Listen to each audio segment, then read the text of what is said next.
about the memory that is used to store some data.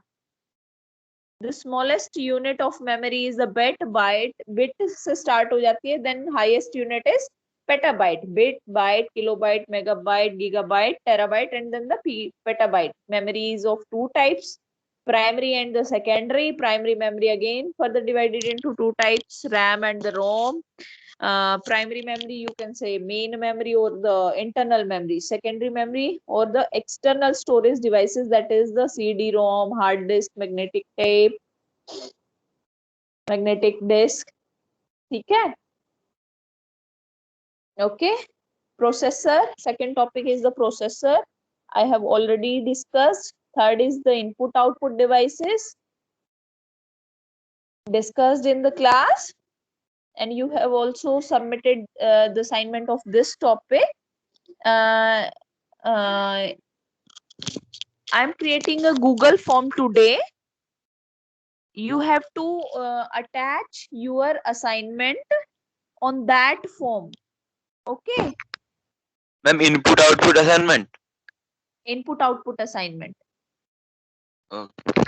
या फिर मैं assignment का मतलब MS टीम पे डाल दूंगी कि या फिर MS टीम पे अटैच कर देना, अदरवाइज गूगल फॉर्म पे वो मैं बता दूंगी.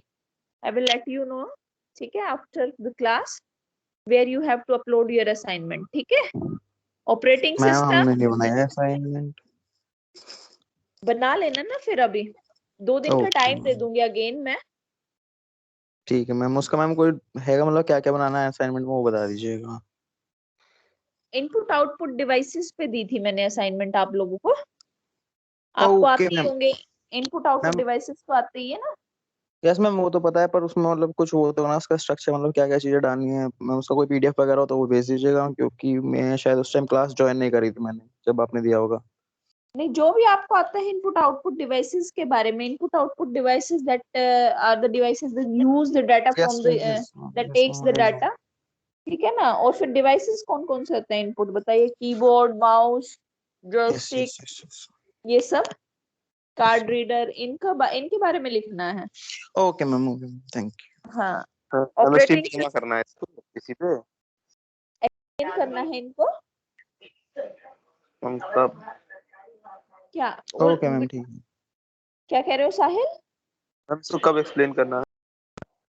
एक्सप्लेन नहीं, पेपर पे A4 साइज शीट पे या किसी एक नोटबुक बना लीजिएगा जिसमें आपको फिर इसकी फोटोज अपलोड करनी है आपको. मैं वही कह रहा हूँ इसलिए MS टीम पे अपलोड करना है ना. MS टीम या फिर मैं गूगल फॉर्म का लिंक सेंड कर दूंगी, उस पर अपलोड कर देना. ठीक है. यस मैम बना है, कर देंगे. हाँ हाँ हाँ. फिर फोर्थ टॉपिक है ऑपरेटिंग सिस्टम. पता है ना क्या होता है operating system. Yes yes ma'am. क्या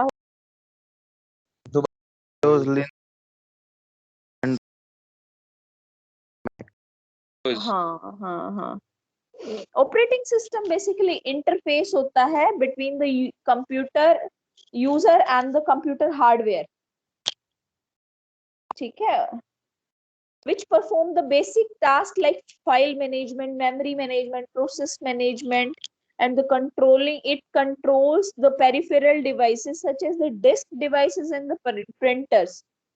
तो जो भी है ना यूजर और हार्डवेयर के बीच जो एक यूज करते हैं हम, इंटरफेस होता है दोनों के बीच में, उसे क्या कहते हैं, ऑपरेटिंग सिस्टम कहते हैं. जैसे अब ऑपरेटिंग सिस्टम क्या है, विंडोज एक ऑपरेटिंग सिस्टम है. जब तक मेरे लैपटॉप या कंप्यूटर में विंडोज ही नहीं डली होगी तो क्या मैं अपने लैपटॉप को ऑन कर पाऊंगी, नहीं ना. तो ये क्या है, विंडोज एक ऑपरेटिंग सिस्टम है, लिनक्स एक ऑपरेटिंग सिस्टम है. क्लियर ना. कौन कौन नए आए हैं जो जिन्होंने अभी 1-2 क्लास में ज्वाइन किया है. आप लोग हो अधिकतर सभी पहली क्लास से ही. मैम मेरी क्लास होंगी. मैंने यस मैम. क्लास छूट गई थी 2-3 क्लास 11 तक. मेरी भी. मैंने भी मैम 2-3 क्लास किया. तो ये चीजें जो मैं अभी बता रही हूँ ये आती है ना आपको. यस मैम आती है। Memory, processor, input output devices. Fourth topic है यूनिट का, सिलेबस में जो है ऑपरेटिंग सिस्टम है। देन है आपके पास assembler, compiler, interpreter, linker and the loader. पता है इनके बारे में? ये पहले बताया था ना, है स्टार्टिंग में बताया था ना, कंपाइलर और वो सब, लोडर। हाँ हाँ हाँ हाँ, एक बार ब्रीफली मैं बता देती हूँ, पूरी यूनिट कवर अप कर देती हूँ। असेंबलर क्या होता है? बेसिकली हाई लेवल लैंग्वेज को, सॉरी, असेंबली लैंग्वेज को मशीन लैंग्वेज में कन्वर्ट करना। वो क्या है? ये सारे क्या है? एक तरह के ट्रांसलेटर हैं। असेंबलर, कंपाइलर, इंटरप्रेटर क्या है? ट्रांसलेटर है। और ट्रांसलेटर क्या होता है? एक प्रोग्राम होता है जो एक कोड को मशीन कोड में कन्वर्ट करता है। आप एक कोड को कह सकते हो that is the source code. That translator is a program that takes the input as a source code and convert that code into the object code. Source code कौन सा होगा? हमारा हाई लेवल लैंग्वेज वाला code हो जाएगा। और उसको convert किस में करेगा? Object code. ऑब्जेक्ट कौन सा कोड कौन सा होता है? जो कंप्यूटर अंडरस्टैंड करता है। और कंप्यूटर सिर्फ किसको अंडरस्टैंड करता है? मशीन लैंग्वेज को। ठीक है, वो क्या है? ट्रांसलेटर्स हैं ये तीनों, असेंबलर, कंपाइलर, इंटरप्रेटर। असेंबलर का काम है कि जो प्रोग्राम हमारा असेंबली लैंग्वेज में लिखा हुआ है उसको कन्वर्ट करना मशीन लैंग्वेज में। और असेंबली लैंग्वेज का मतलब है कि हमें कुछ निमोनिक्स दिए हुए होते हैं। निमोनिक्स मतलब कि कुछ फिक्स्ड नोटेशन है। जैसे कि मेरे को ऐड कराना है नंबर्स को, जो कि हम माइक्रो प्रोसेसर यूज करता है इन निमोनिक्स को ऐड कराने के लिए ADD, स्टोर कराने के लिए STR, मल्टीप्लाई के लिए MUL। तो ये क्या है? निमोनिक्स है that is used in the assembly language, that is used in the assembly language. Irfan Ali Ansari, Irfan Ali Ansari,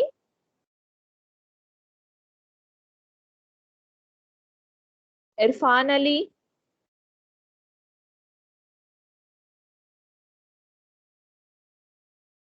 Irfan, are you in the meeting?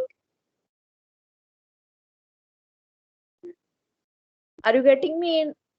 Irfan Ali?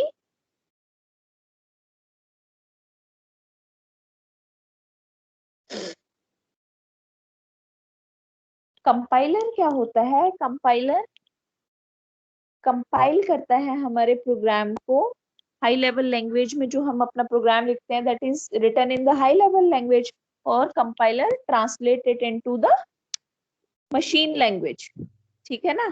Compiler के फेजेस होते हैं, अलग अलग फेजेस होते हैं, जो मैंने बताए थे कि सबसे पहला lexical analysis, then syntax, semantic, intermediate code generator, intermediate code optimization, and sixth one is the code generation. Finally हमें वो कोड मिल जाता है। इन 6 फेजेस से क्या है? हमारा जो है प्रोग्राम कंपाइल होके आता है। और जब हम कंपाइलर टाइम पे, कंपाइलर क्या कहता है? सिंटैक्स एरर को बताता है। कंपाइलर क्या है? सिंटैक्स एरर्स को बताता है कि हमारा क्या सिंटैक्स एरर है, वो सब क्या बताएगा? कंपाइलर बताएगा। और रन टाइम एरर कौन बताता है? लिंकर बताता है हमें रन टाइम एरर्स, कि कोई गलत फंक्शन तो नहीं यूज किया आप लोगों ने। ठीक है? और कंपाइलर पूरे प्रोग्राम को एक साथ कंपाइल करता है and provides the list of errors. हम सबसे पहले कल हमने जब प्रोग्राम लिखा था, कंपाइल किया था ना हमने अपने प्रोग्राम को, देन क्या किया था? रन किया था। ठीक है? अगर कोई भी वो एरर 0 और वार्निंग 0 दिखाता है, then you can run your program. ऐसे ही इंटरप्रेटर का भी यही काम है कि क्या करता है इंटरप्रेटर? हाई लेवल लैंग्वेज में लिखे हुए प्रोग्राम को मशीन लैंग्वेज में कन्वर्ट करता है। बट इंटरप्रेटर जो है लाइन बाय लाइन इंटरप्रेट करता है प्रोग्राम को, line ma'am bye Python line. Interpreter language है ना, जैसे हाँ पाइथन हाँ हाँ चलता है। हाँ हाँ हाँ हाँ। तो हमारा इसमें क्या है? एग्जीक्यूशन टाइम ज्यादा लगता है, तो इसलिए हम कंपाइलर को यूज करते हैं, जिससे कि कंपाइलर क्या है, फास्टली एग्जीक्यूट करता है और कंपाइलर का साइज भी छोटा होता है in comparison to the interpreter. Next है लिंकर एंड द लोडर। ठीक है, लिंकर क्या होता है, बेसिकली जो लिंक करता है सारे फंक्शन और फाइल्स को that is required by the object code. Object code कौन सा है हमारा, मशीन कोड, जो कि सिर्फ कंप्यूटर अंडरस्टैंड करता है। ठीक है, मतलब जो जो फाइल्स हमने यूज, प्रोग्राम्स या फंक्शंस यूज किए हैं, उनको लिंक करता है एक साथ और फिर हम उसको कन्वर्ट कर देता है एग्जीक्यूटेबल कोड में। एग्जीक्यूटेबल कोड कौन सा है हमारा, बेसिकली जिस कोड को हम रन कर रहे हैं, that is the executable code. Clear? जो मैं अपने प्रोग्राम में प्रिंट एफ, स्कैन एफ, इनको अलग से डिक्लेयर नहीं कर रही ना, ये सब कहाँ पे, लिंकर क्या करता है, इन सबको हेडर फाइल्स के साथ ऑलरेडी लिंक कर देता है, क्योंकि ये हमारे जो फंक्शंस हैं, अब मैंने दिखाया था कि सिर्फ मैंने क्या लिखा था, प्रिंट एफ जो फंक्शन है मेरा, कौन सा फंक्शन है प्रिंट एफ मेरा, इनपुट है आउटपुट स्टेटमेंट है, आउटपुट। ठीक है ना, आउटपुट स्टेटमेंट है मेरी प्रिंट एफ। तो अगर मैं उसके लिए stdio प्रिंट एफ अपने प्रोग्राम में लिख रही हूँ और stdio नहीं लिख रही हूँ, तो क्या है, मेरे प्रोग्राम में एरर शो करेगा, क्योंकि जो मैं प्रिंट एफ फंक्शन यूज कर रही हूँ वो डिफाइन तो किया ही नहीं हुआ है। ठीक है ना, जितने भी मैं फंक्शन यूज कर रही हूँ वो सारे हेडर फाइल्स के अंदर डिफाइन किए होते हैं। लोडर का काम क्या है, loader is the part of in the operating system that is responsible for loading the programs or loading the files that you are using into your program. Clear? It places your program into the memory and prepare them for execution. Memory में क्या है, ये programmes को load करता है और फिर उसके बाद सीपीयू जो है रिट्रीव करता है मेमोरी से। मेमोरी हमारी रैम दो होती है, रैम प्राइमरी और सेकेंडरी। प्राइमरी होती है रैम और रोम। हम कोई भी जो काम करते हैं अपना कंप्यूटर्स के अंदर, that is stored in the RAM. ठीक है, जो हम कोई भी अपना काम कर रहे हैं ना, सपोज मैं कोई प्रोग्राम ही बना रही हूँ, तो वो मेरा कहाँ जाके स्टोर हो रहा है, रैम के अंदर जाके स्टोर हो रहा है। ठीक है, जब तक कि मैं उसको सेव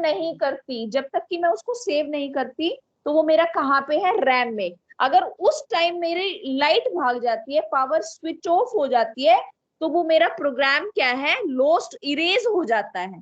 ठीक है, तो फिर वो मेरा प्रोग्राम कहाँ था, रैम के अंदर था। अगर मैं उसको स्टोर कर देती हूँ, सेव कर देती हूँ, तो वो मेरा प्रोग्राम कहाँ स्टोर हो जाता है, परमानेंटली स्टोरेज में जाके स्टोर हो जाता है, that is the ROM storage. ठीक है ना, और कुछ भी जो हम काम कर रहे हैं वो हम किस पे चल रहा है, सीपीयू जो है फास्टली रैम से डाटा रिट्रीव करता रहता है, और रैम के अंदर हमारे रजिस्टर्स होते हैं जिनमें डाटा स्टोर होता है। क्लियर? ये है लोडिंग का काम है बेसिकली, कि प्रोग्राम्स को लोड करना और मेमोरी के अंदर डाल देना।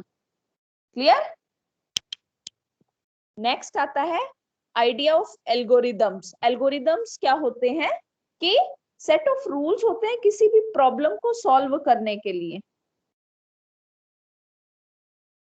अब जैसे मैंने प्रोग्राम कराया था आपको कि सम ऑफ टू नंबर्स का कराया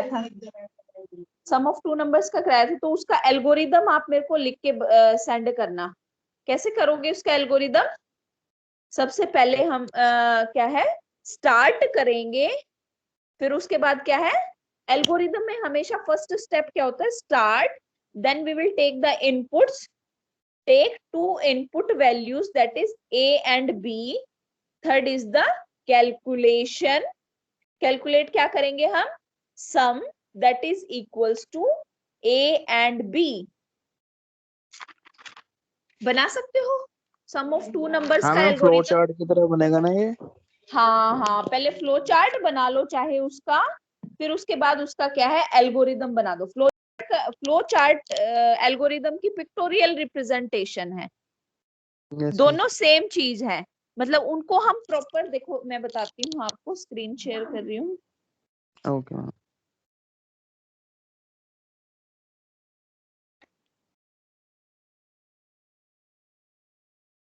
देखो सबसे पहले ये क्या है, मेरा फ्लो चार्ट है। सबसे पहले मैं कहने क्या किया, स्टार्ट, देन क्या करूंगी मैं उसके बाद,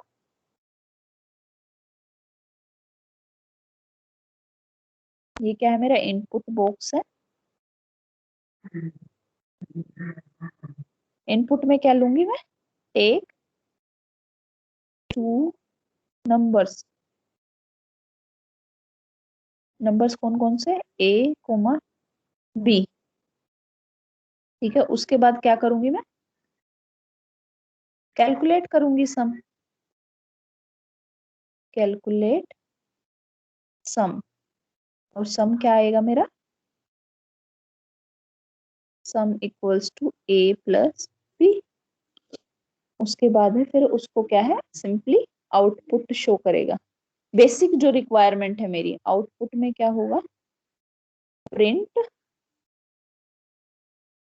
सम of 2 numbers and then stop. ये क्या हो गया मेरा, सम ऑफ 2 नंबर्स का फ्लो चार्ट हो गया। ठीक है, ये क्या हो गया, 2 नंबर्स का क्या हो गया, ऐड कराने के लिए फ्लो चार्ट। सबसे पहले ये किया मैंने। फिर मेरा इनपुट बॉक्स क्या होता है, एक पैरेललोग्राम होता है मेरा। ये दोनों साइड जो है पैरेलल है, और ये पैरेललोग्राम यूज करते हैं हम। और फिर कैलकुलेशन बॉक्स क्या होता है, एक रेक्टेंगल बॉक्स होता है। सिंपली कैलकुलेशन बॉक्स क्या होता है, एक रेक्टेंगल्स बॉक्स होता है। सपोज मेरे को यहीं पे कुछ भी डिसीजन लेना होता, ठीक है, मैं कहती कि सपोज मैंने एक क्लास के मार्क्स इनपुट कराए हैं, और मुझे चाहिए प्रिंट, मतलब जो सिर्फ 80 से अबव है जिन स्टूडेंट्स के मार्क्स, तो मुझे वही प्रिंट कराने हैं। तो पहले तो मैं मार्क्स कैलकुलेट करूंगी, फिर उसके बाद मैं डाल देती हूँ यहाँ पे। इसके बाद ये आउटपुट की बजाय कोई डिसीजन डालना है मैंने यहाँ पे, इज मार्क्स ग्रेटर देन 80 और इक्वल्स टू डाल दो। तो यहाँ पे क्या है मेरा, कोई जब मैं कंस्ट्रेंट डाल देती हूँ कि मुझे क्या है, कोई डिसीजन लेना है, तो मेरे को वहां पे क्या है, ये डिसीजन बॉक्स इस टाइप का होता है। ठीक है, डायमंड एक या, शेप। हाँ डायमंड शेप में ये मेरा डिसीजन बॉक्स होता है। अगर मैंने कहा कि 2 नंबर है मेरे पास, ए और बी है, तो मेरे को प्रिंट कराना है कि चेक करो कि कौन सा नंबर बड़ा है। तो यहाँ पे मैं डाल दूंगी इज ए इज ग्रेटर, ऐसे करा मैंने। कैलकुलेशन के बाद सिंपली कैलकुलेट तो करेंगे नहीं हम, उसमें एंटर कराए 2 नंबर। उसके बाद सिंपली फिर मैं डाल दूंगी is a is greater than b. अगर तो यस है, ए बड़ा है, तो क्या कराएगा ये मेरे को, simply print the value of A की वैल्यू प्रिंट करा देगा। अगर ए बड़ा नहीं है, नो, तो मेरे को क्या प्रिंट कराएगा ये, b is greater, print b is greater, greatest greater. ठीक है ना, ये क्या है मेरा फ्लो चार्ट, ऐसे होता है मेरा। ठीक है ना, इसी को सबसे वैसे बेसिक स्टेप तो हमारा क्या है, एल्गोरिदम लिखते हैं हम सबसे पहले। स्टार्ट, इन्हीं को पॉइंट्स में लिखना है, start second program, take 2 inputs a comma b as an input. Third क्या किया मैंने, फिर कैलकुलेट किया sum equals to a plus b. Fourth क्या किया, फिर आउटपुट दिखा दिया, print the sum as an output and then fifth is the stop. ये क्या कर दिया मैंने, सम ऑफ 2 नंबर्स का एल्गोरिदम बनाया, ये फ्लो चार्ट बनाया। ऐसे ही सबका बना सकते हैं ना। और शूडो कोड क्या हो जाएगा हमारा, शूडो कोड होएगी programming language hash include stdio hash include conio void main। Clear तीनों के बारे में, ये एल्गोरिदम है, ये फ्लो चार्ट है, ये कोड है, इसको कहते हैं हम सूडो कोड। क्लियर? और डेफिनेशन हो जाएगी एल्गोरिदम की कि set of rules that is used to calculate any problem, कि कुछ रूल्स हैं किसी भी प्रॉब्लम को किसी भी प्रॉब्लम को सॉल्यूशन फाइंड आउट करने के लिए। अब सेट ऑफ रूल्स कौन कौन से होंगे कि मुझे सम कराना है दो नंबर्स का, तो उसके लिए मुझे दो वेरिएबल चाहिए होंगे, ए और बी की वैल्यू चाहिए ही चाहिए होगी, उसके बिना तो मैं सम नहीं करा सकती ना। तो दो इनपुट मुझे नेसेसिटी है, ए और बी की वैल्यूज, फिर ही तो मैं सम कैलकुलेट कर सकती हूँ, फिर मुझे क्या है आउटपुट मिलेगा। तो एल्गोरिदम की डेफिनेशन क्या है? Set of rules that is used to take sum set of rules that is used to perform any program or problem of the solution problem of given to you। और flow chart क्या है हमारा? Pictorial representation of an algorithm. ये क्या है? Pictorial represent, picture की form में represent करना, और कोड की फॉर्म में जिस भी लैंग्वेज में हम यूज करते हैं उसको हम क्या कहते हैं? सूडो कोड कहते हैं हम। क्लियर? ये देखो, ये हमारी यूनिट फर्स्ट है जिसमें हम मेमोरी डिस्कस कर चुके हैं, मेमोरी और storage one and only same thing. Processor मैंने डिस्कस कर लिया था, ये operating system, linker, loader. Representation of an algorithm, flow chart क्या होता है? Pseudo code with example from algorithm to program. Algorithm to program कैसे करेंगे हम? एल्गोरिदम बनाएंगे उसका, फिर उसके क्या है कोड लिख देंगे हम। क्लियर ना? सबके पास सिलेबस है अब तो। फिर आता है हमारे पास सोर्स कोड। सोर्स कोड की मैं डेफिनेशन बताऊं तो आपको क्या कहते हैं? ये जो मेरा कोड है, जिस हाई लेवल लैंग्वेज में लिखे हुए कोड को हम क्या कहते हैं? हाई लेवल लैंग्वेज में जो भी कोडिंग की हुई है that is known as the source code. और फिर क्या करता है? यहाँ पे एक ट्रांसलेटर होता है। ट्रांसलेटर कौन सा हो सकता है हमारा? ट्रांसलेटर कौन सा होता है?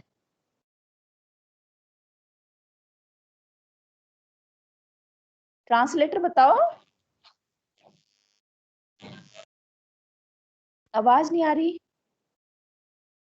असेंबलर और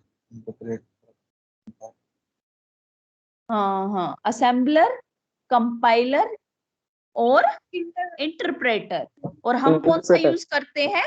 कंपाइलर यूज करते हैं, क्योंकि जो ये मेरी प्रोग्रामिंग है इसमें मैं कोई भी असेंबली लैंग्वेज का यूज नहीं करी। असेंबली लैंग्वेज में ऐड, ये कुछ सिंबल्स है ना, प्री डिफाइंड होते हैं एडिशन के लिए, स्टोर कराने के लिए STR, LD, रजिस्टर्स के लिए R। ये चीजें है ना, ये असेंबली लैंग्वेज में, जब माइक्रो प्रोसेसर पढ़ोगे तब समझ आएंगे आप। तो हमारा सोर्स कोड क्या होता है? जो हाई लेवल लैंग्वेज में हमारा कोई भी लिखा होता है तो उसको क्या कहते हैं? सोर्स कोड कहते हैं। यहाँ पे मैंने अपना ये प्रोग्राम लिखा था, ये सम ऑफ टू नंबर्स का जो प्रोग्राम लिखा है that is the source code of the program. Clear हुआ? Source code of the program है, ये मेरा प्रोग्राम का सोर्स कोड है। और जब ट्रांसलेटर, कोई भी ट्रांसलेटर इसको मशीन लैंग्वेज में कन्वर्ट कर देता है तो हम उसको कहते हैं ऑब्जेक्ट कोड। तो उसको क्या कहते हैं? हम ऑब्जेक्ट कोड कहते हैं। Clear? Source code and the object code is clear to everyone? Yes ma'am. ठीक है। फिर उसके बाद आता है हमारे पास, हमने ये सोर्स कोड, प्रोग्राम के बेसिक्स क्या, स्ट्रक्चर क्या है सी प्रोग्रामिंग का, writing and the executing C program, कैसे हम प्रोग्राम को लिखते हैं, कैसे एग्जीक्यूट करते हैं, पता चल गया है? जी ma'am. Syntax and logical error, syntax error कौन बताता है हमें? What are the syntax and the logical error? Compiler बताता है। ठीक है ना? लॉजिकल एरर भी हमें कौन बताता है? कंपाइलर बताता है। रन टाइम एरर्स कौन बताता है? रन टाइम एरर्स कौन बताएगा? इंटरप्रेटर शायद। नहीं, लोडर लोडर हमें रन टाइम एरर्स बताता है। रन टाइम एरर्स को बताता है पता चल गया। ऑब्जेक्ट एंड एग्जीक्यूटेबल कोड कौन से होते हैं? ऑब्जेक्ट कौन सा होता है और एग्जीक्यूटेबल कोड एक ही बात होती है। इसमें आपको पता होना चाहिए। और सोर्स कोड के बारे में भी वो पूछ सकता है, सोर्स कोड क्या होता है। ठीक है, object and executable code. Object code जो हमने लिखा है और एग्जीक्यूटेबल कोड कंपाइलिंग करने के बाद एरर नहीं होना चाहिए। हम आवाज नहीं कर रहा। क्या? अरे नॉइज आ रही आवाज ब्रेक तो ये सुनाई नहीं देती है। पता नहीं नॉइज किसी कर ने रही है। अनम्यूट कर रखा किसी ने अपने आप को।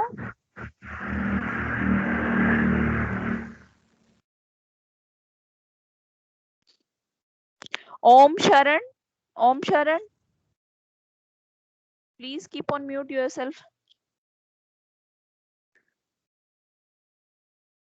कंपोनेंट्स ऑफ सी लैंग्वेज हम डिस्कस कर चुके हैं।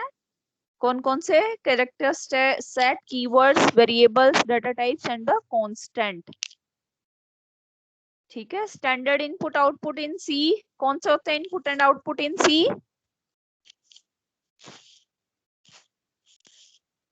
Input and output printf and the scanf। Input and output कौन से हैं? printf and the scanf। Scanner ठीक है,